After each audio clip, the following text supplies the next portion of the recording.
السلام علیکم ورحمۃ اللہ وبرکاتہ۔ الحمد للہ نحمده ونستعینه ونستغفره ونعوذ باللہ من شرور انفسنا ومن سیئات اعمالنا، من يهده الله فلا مضل له ومن يضلل فلا هادي له، وأشهد أن لا إله إلا الله وحده لا شريك له، وأشهد أن محمدا عبده ورسوله، أما بعد فإن خير الحديث كتاب الله، وخير الهدي هدي محمد صلى الله عليه وسلم، وشر الأمور محدثاتها وكل محدثة بدعة وكل بدعة ضلالة وكل ضلالة في النار۔ فأعوذ بالله السميع العليم من الشيطان الرجيم، بسم الله الرحمن الرحيم۔ قال الله تعالى في القرآن المجيد: وسارعوا إلى مغفرة من ربكم وجنة عرضها السماوات والأرض أعدت للمتقين۔ برادران اسلام، ہر قسم کی کبریائی بڑائی بزرگی اللہ وحدہ لا شریک کے لیے، کہ جس خالق کائنات نے ہم سب کی تخلیق فرمائی اور ہماری کامیابی و کامرانی کے لیے بے شمار انبیاء کرام مبعوث فرمائے۔ بالہ بے بہا بے شمار درود و سلام ان انبیاء کرام پر، خصوصاً نبی آخر الزمان جناب محمد مصطفیٰ صلی اللہ علیہ وسلم کے ذات اقدس پر۔ محترم حضرات، رمضان المبارک کا مہینہ چند ایام کے بعد ہمارے درمیان آنے والا ہے۔ جس ماہ مبارک کا انتظار بندے مومن سال بھر کرتا ہے، ایک مومن اس مہینے کا انتظار کیوں نہ کرے؟ اس لیے کہ یہ نیکی کا مہینہ ہے،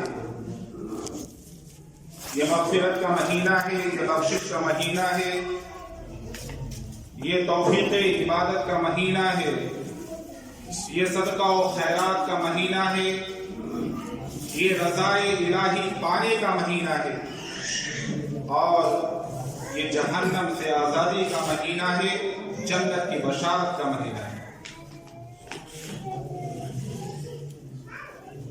اب ایک سوال یہاں پر یہ پیدا ہوتا ہے کہ یہ ماہ مبارک جو ہمارے درمیان آنے والا ہے، ہم اس کا استقبال کس طرح کریں؟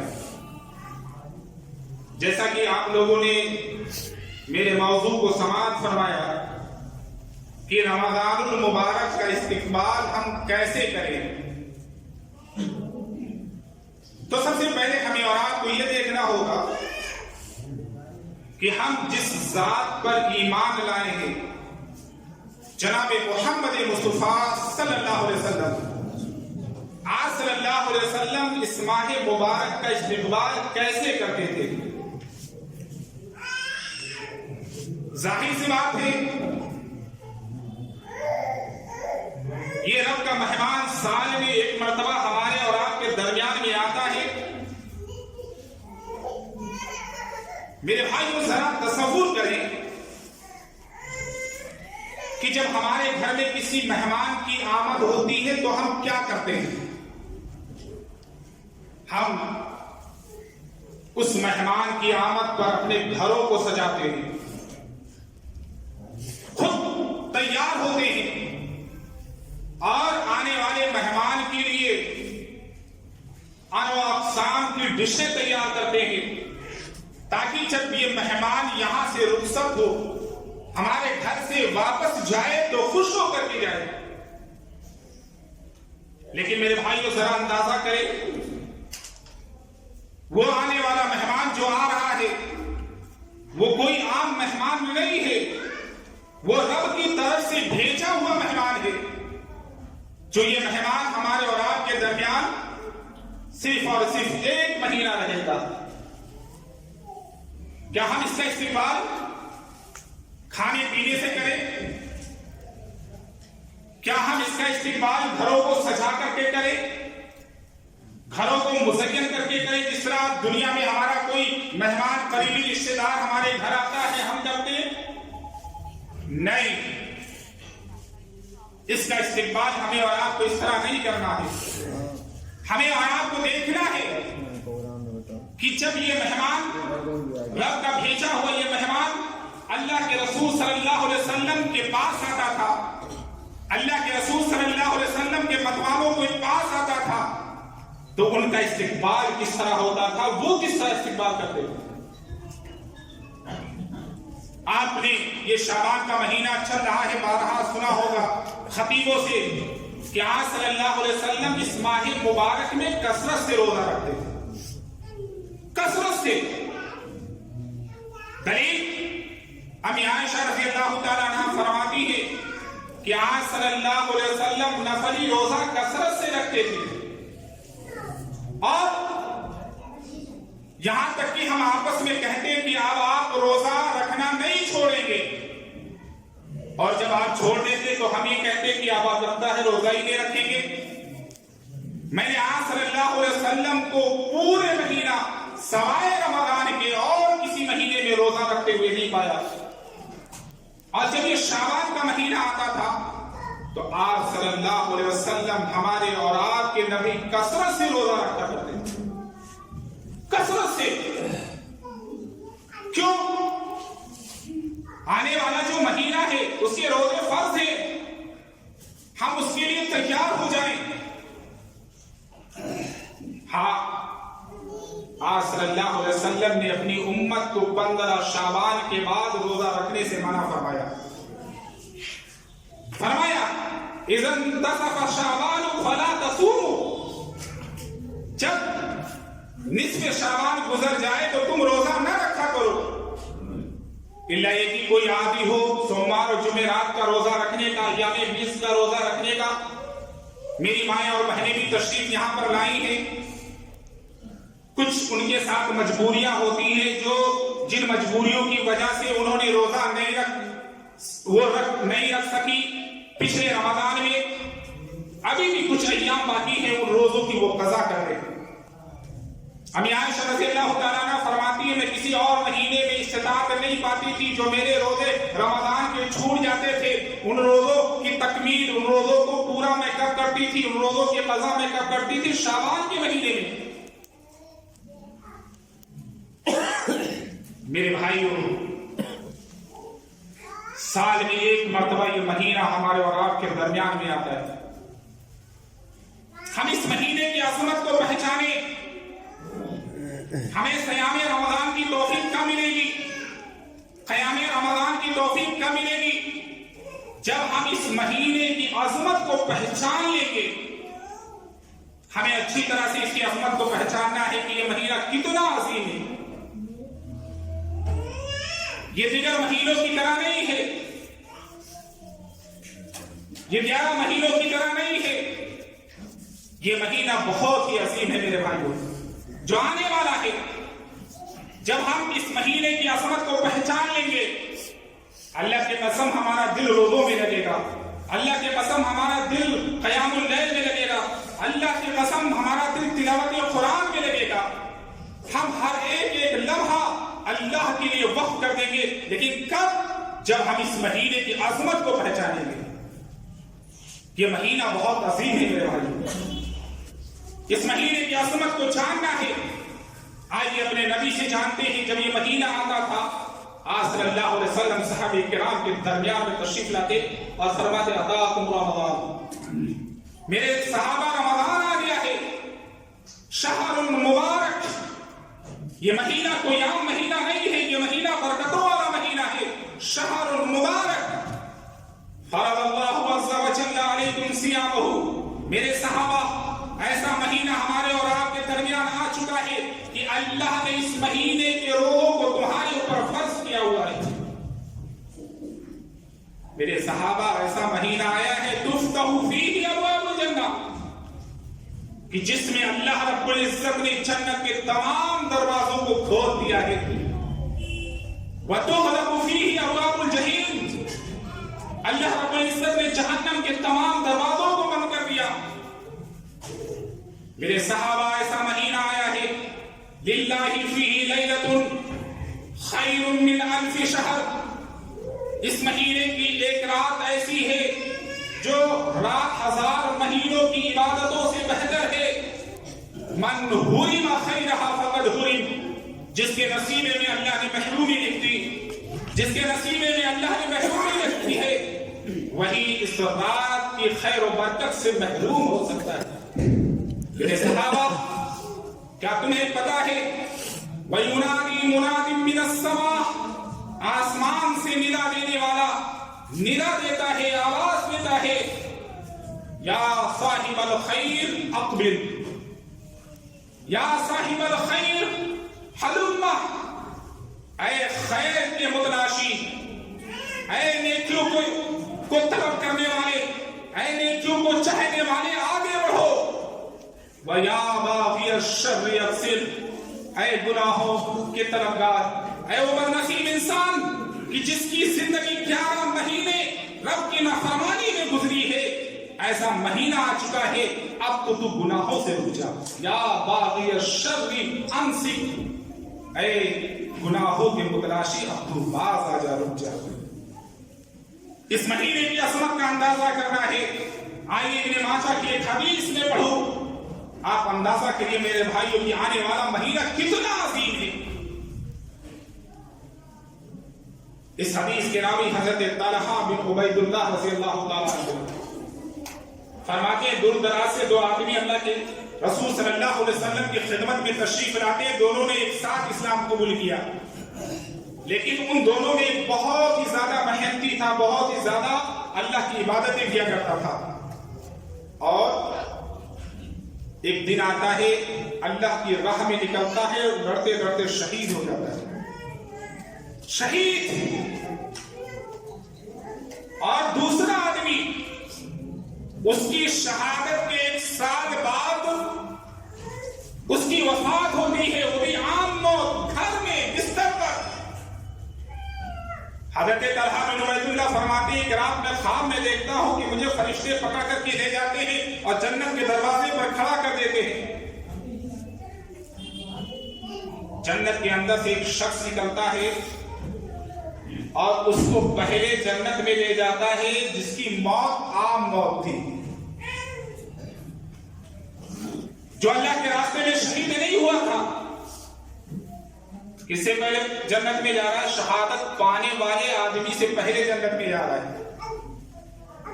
شہادت کا کیا کہنا جس کے بارے میں رب نے فرمایا ہو جو اللہ کے راستے میں اپنی جان دے دے لڑ کر کے شہید ہو جائے تم انہیں مردہ نہ کہو اموات نہ سے تعبیر نہ کرو وہ اپنے رب کے پاس زندہ ہے ان کی زندگی کا تمہیں شعور نہیں. اللہ نے مردہ کہنے سے بھی منع کر دیا اور بعد میں پھر وہ اندر آتا ہے اندر سے باہر آتا ہے اور دوسرے کو جو اللہ کے راستے میں شہید ہوا تھا اسے جنت میں لے جاتا ہے. اور آنے والا کہتا ہے اے طلحہ بن عبید اللہ ابھی تم واپس لوٹ جاؤ ابھی تمہارا وقت نہیں ہوا ہے. صبح ہوتی ہے. میں نے اپنا خواب صحابہ کرام کے درمیان میں بیان کیا. صحابہ کرام حیران ہے بات اللہ کے رسول صلی اللہ علیہ وسلم تک پہنچتی ہے. اللہ کے رسول صلی اللہ علیہ وسلم نے فرمایا من ای ذالک تعجبون میرے صحابہ تمہیں کس بات سے تعجب ہے تم تعجب کیوں کر رہے ہو. الیس قد مکث ھذا بعدہ سنۃ کیا ایسا نہیں ہے کہ یہ آدمی جس کی موت عام موت تھی شہادت پانے والے کے بعد بھی 1 سال زندہ رہا. اسی درمیان وَأَدْرَكَ رمضان اسے رمضان مل گیا اس نے رمضان کو پایا وَصَامَ اور اس نے رمضان کے روزے رکھے وَصَلَّى كَذَا وَكَذَا سَجْدَةً فِي السَّنَةِ اور مزید اس نے اتنی نمازیں بھی زیادہ اس سے پڑھ لی ایک سال میں. میرے صحابہ کیا تمہیں پتا ہے فَلَمَا بَيْنَهُمَا أَبَعُدُ مِمَّا بَيْنَ السَّمَاءِ وَالْأَرْضِ. میرے صحابہ کیا تم جاننا چاہتے ہو کہ ان دونوں کے درمیان میں جنت میں کتنی دوری ہوگی؟ جتنی دوری آسمان اور زمین کے مابین. ایسا عظیم مہینہ آنے والا ہے. ہم اس کا استقبال کیسے کریں؟ نمبر 2، جب ہم نے یہ جان لیا یہ بہت ہی عظیم مہینہ ہے، ہم اپنی نیتوں کو خالص کر لیں. خالص کر لیں. کس سے؟ ریا سے، نمود سے، دکھاوا سے، شہرت طلبی سے. دیکھا یہ جاتا ہے جب رمضان کا مہینہ آتا ہے تو لوگ 3 حصوں میں تقسیم ہو جاتے ہیں. ایک حصہ، ایک طبقہ جو بھی عبادت کرتا ہے یہ وجہ اللہ کرتا ہے، اللہ کی رضا پانے کے لیے کرتا ہے. روزہ کیوں رکھا؟ اللہ کی خوشنودی حاصل کرنے کے لیے. اور ایک طبقہ ایسا ہوتا ہے جو دکھاوے کے لیے روزہ رکھتا ہے. للناس، کہیں گھر والے تانے نہ دے، لوگ تانے نہ دے، میاں اتنے ہٹے کٹے ہو روزہ نہیں رکھ سکتے.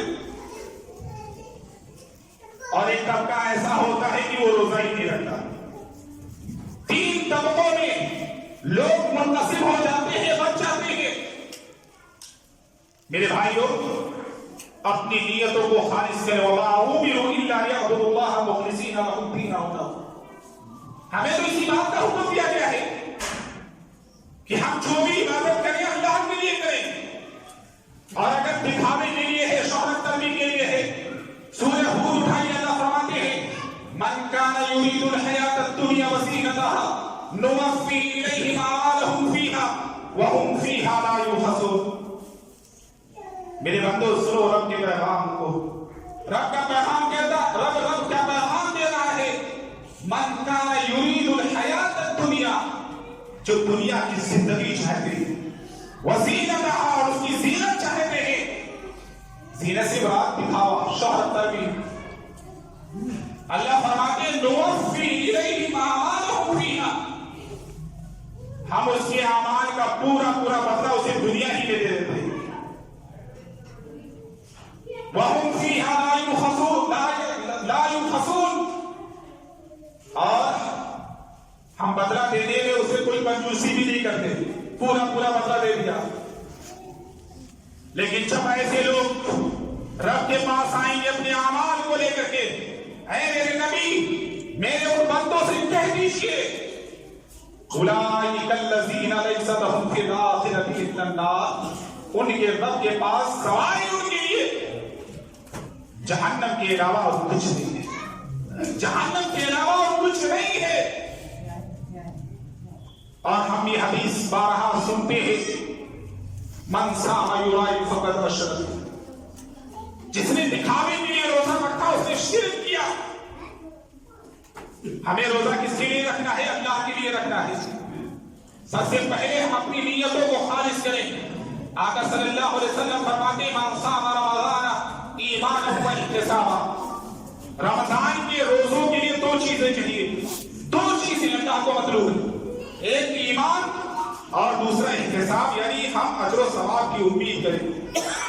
اللہ کے رسول صلی اللہ علیہ وسلم فرماتے ہیں کہ غفر لہ ما تقدم، اس کی گناہ صغیرہ کو، پچھلے گناہ صغیرہ کو اللہ معاف فرما دیتے ہیں.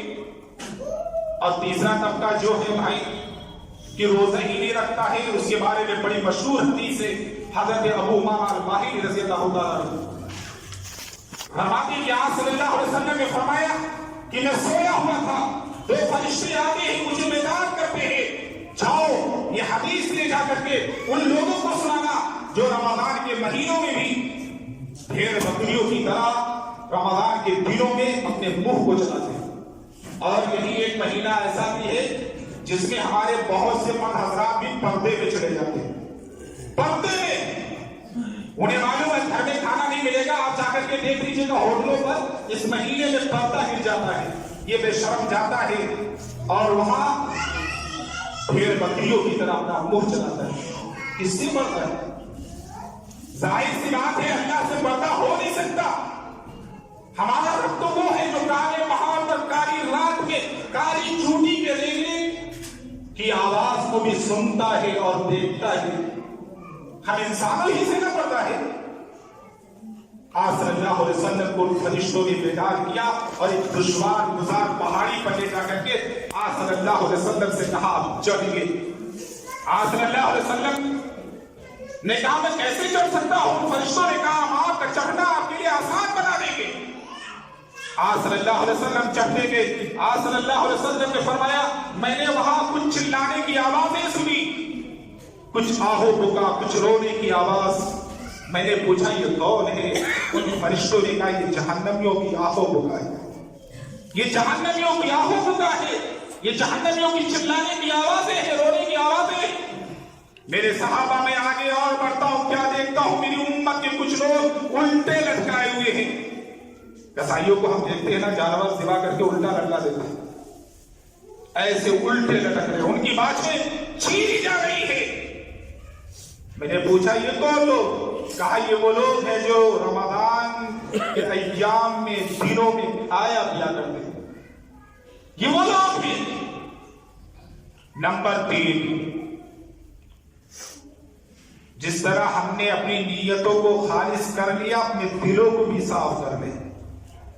اس ماہ مبارک کے آنے سے پہلے ہم اپنے دلوں کو بھی صاف کر لیں, کینہ سے, کپٹ سے, حسد سے, بغض سے, دشمنی سے. یہ ایسی بیماریاں ہیں جو ہماری نیکیوں کو کھا جاتی ہیں, نیکیاں برباد ہو جاتی ہیں. آج صلی اللہ علیہ وسلم نے فرمایا کہ ان الحسد یاکل الحسنات. پتہ چلا ہم روزہ بھی رکھے ہوئے ہیں اور روزہ قبول نہیں ہو رہا ہے. حسد نیکیوں کو ایسے ہی کھا جاتا ہے. کما تاکل النار الحطب, جس طرح آگ لکڑیوں کو کھا جاتی ہے. کیا بہترین نازل آج صلی اللہ علیہ وسلم نے, تاکہ ہمارے اور آپ, ہماری اور آپ کی سمجھ میں یہ بات آسانی سے آ جائے. کتنی جلدی لکڑیاں جل کر کے بھسم ہو جاتی ہیں.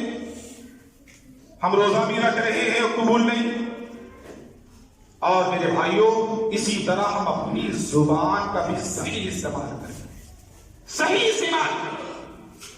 کیوں؟ مدنی کریم صلی اللہ علیہ وسلم کا فرمان ہے کہ جو جھوٹ بولنا نہ چھوڑے,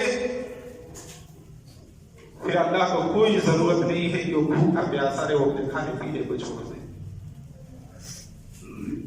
ہم اس کی بھی حفاظت کریں آنے والے مہینے میں, اور ہم نیکیوں کی طرف رغبت کریں گے بھائیوں, نیکیوں کی طرف. ہم یہ سوچیں کہ جو یہ عظیم مہینہ آ رہا ہے, اس میں ہمارے اور آپ کی نیکیوں کی حفاظت کس طرح ہو سکتی ہے. ہم اپنے آپ کا دن بدن محاسبہ کرتے رہیں. اپنے اسلاف کرام کو اٹھا لیجیے. حضرت حنظلہ کو کون نہیں جانتا ہے؟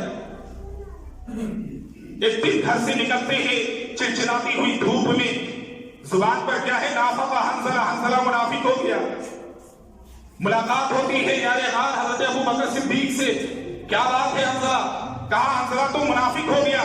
کہا وجہ بیان کرو.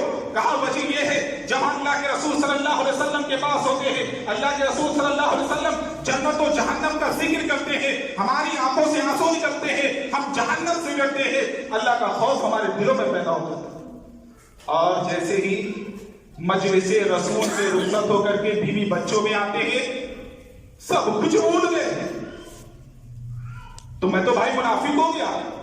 حضرت ابو بکر کہتے ہیں یہی تو کیفیت میری بھی رہتی ہے. دونوں آئے اللہ کے رسول صلی اللہ علیہ وسلم کے پاس, وہی جملہ, نافقہ حنظلہ, حنظلہ منافق ہو گیا. اللہ کے رسول نے کہا حنظلہ کیا بات ہے؟ کہا اللہ کے رسول صلی اللہ علیہ وسلم ایسی ایسی بات ہے. آج صلی اللہ علیہ وسلم نے فرمایا یا حنظلہ ساعۃ و ساعۃ, یہ وقت کی بات ہے. اے حنظلہ, لو كانت تكون قلوبكم عند الذكر كما تكون, لو كانت تكون قلوبكم كما تكون عند الذكر لصافحتكم الملائكة حتى يسلم عليكم في الطرق. اے حنظلہ, یہ وقت کی بات ہے. حنظلہ, کیا تجھے معلوم نہیں دل کی کیفیت یکساں نہیں رہتی، دل کے حالات بدلتے رہتے ہیں۔ اے حنظلہ، اگر تمہارے دلوں کی کیفیت اسی طرح ہو جس طرح تم ہمارے پاس ہوتے ہو، اللہ کی قسم ملائکہ تم سے مصافحہ کریں گے، ملائکہ تم سے سلام کریں گے، فرشتے تم سے سلام کریں گے۔ اور اٹھائیے صحیح بخاری کی حدیث، حضرت ابی بن کعب فرماتے ہیں کس قدر نیکیوں کی چاہت تھی میرے بھائیوں، صحابہ کرام کس قدر نیکیاں کمانا چاہتے تھے۔ حضرت ابی بن کعب فرماتے ہیں کہ انصاری صحابی کا گھر مسجد نبوی سے سب سے زیادہ دوری پر تھا، سب سے زیادہ دوری پر، لیکن ہمیشہ جماعت کے ساتھ وہ نماز پڑھتے تھے، ہمیشہ۔ کسی نے مشورہ دیا بھائی آپ برسات کے مہینوں میں آتے ہی نماز پڑھنے کے لیے گندگی آپ کے کپڑوں پر لگ جاتی ہے، کیچڑ آپ کے کپڑوں پر لگ جاتے ہیں، ایک گدھا خریدو آنے جانے میں تمہارے لیے آسانی ہو۔ کہا اللہ کی قسم میں یہ نہیں چاہتا، میں تو یہ بھی نہیں چاہتا ہوں کہ میرا گھر اس مسجد کے بغل میں ہو، میں کیا چاہتا ہوں کہ جب میں اپنے گھر سے مسجد میں نماز پڑھنے کے لیے آؤں گا تو میرا یہ آنا اور نماز پڑھ کر کے جب میں اپنے گھر واپس جاؤں تو میرا یہ جانا اللہ ان پر کیا دے، اجر عطا فرمائے، نیکی عطا فرمائے۔ آج صلی اللہ علیہ وسلم نے فرمایا وہ انصاری صحابی جو تو چاہتا ہے رب نے تجھے عطا کر دیا ہے۔ حضرت زید بن ثابت رضی اللہ تعالیٰ عنہ اپنے مہمان کے ساتھ ادائے نماز کے لیے مسجد آتے، دھیرے دھیرے قدم رکھتے۔ آج ہم چاہتے ہیں موٹر سائیکل ہو، گاڑی ہو، تبھی ہم مسجد جائیں گے۔ اپنے اسلاف کرام کی زندگیوں کو دیکھیں میرے بھائی۔ مہمان نے کہا وجہ کیا ہے، ایسا ایسا قدم، کہا تجھے نہیں پتا ہر قدم کے بدلے اللہ نیکی عطا فرماتے ہیں، میں چاہتا ہوں زیادہ میرے قدم شمار کیے جائیں، زیادہ نیکیاں مجھے ملے۔ تو میرے بھائیوں نیکیاں کمانے کی تڑپ ہو ہمیں، اور آپ کو اس آنے والے میں مبارک نہیں دے رہے، اور اس سے پہلے ہم اپنے گناہوں کی معافی مانگے رب سے۔ یہ رمضان کا مہینہ آنے والا ہے، بڑا ہی عظیم مہینہ ہے۔ آپ دیکھیں کہ بہت سے لوگوں کو گپ شپ کرتے ہوئے، روزہ نہ رکھتے ہوئے، حضرت حسن بصری رضی اللہ تعالیٰ عنہ سے کسی نے پوچھا میرا دل قیام اللیل میں نہیں لگتا، کیا وجہ ہے؟ کہا تیرے گناہوں نے تجھے گھیر رکھا ہے۔ حضرت فضیل بن عیاض رحمت اللہ علیہ کے پاس ایک آدمی آتا ہے، کہا میرا دل روزوں میں نہیں لگتا، قیام اللیل میں نہیں لگتا۔ کہا او نادان انسان، تو اپنے گناہوں سے معافی مانگ، تیرے گناہوں نے تجھے جکڑ رکھا ہے۔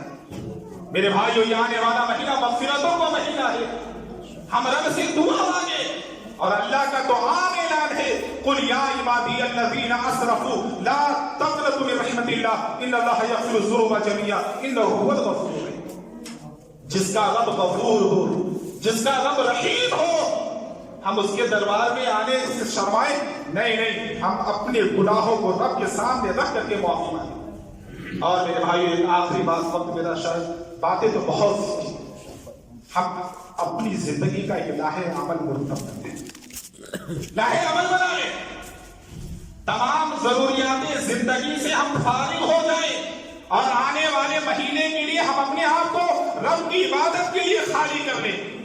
کس کے لیے؟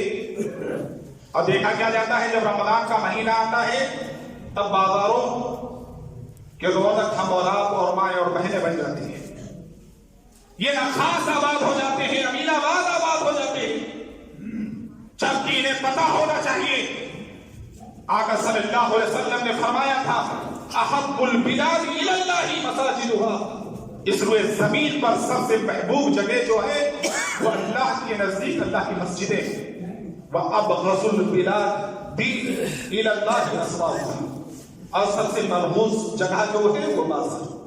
خرید و فروخت آپ کو کرنی ہے پہلے سے کر لیجیے نا، کون منع کر رہا؟ ابھی 12-13 دن ہے، آپ خرید و فروخت کر لیجیے۔ آنے والے مہینے کے لیے ہم بالکل اس مہینے کو کس کے لیے کرتے ہیں؟ رب کی عبادت کے لیے، صیام کے لیے، قیام اللیل کے لیے. اور قیام اللیل کی اہمیت تو آپ سبھی جانتے ہیں، انشاءاللہ آپ سنیں گے والد محترم سے. اللہ رب العزت سے دعا ہے جو کچھ میں نے آپ کے سامنے ٹوٹی پھوٹی باتیں کی ہیں، اللہ سب سے پہلے اس پر مجھے عمل کرنے کی توفیق عطا فرمائے، پھر آپ لوگوں کو عطا فرمائے.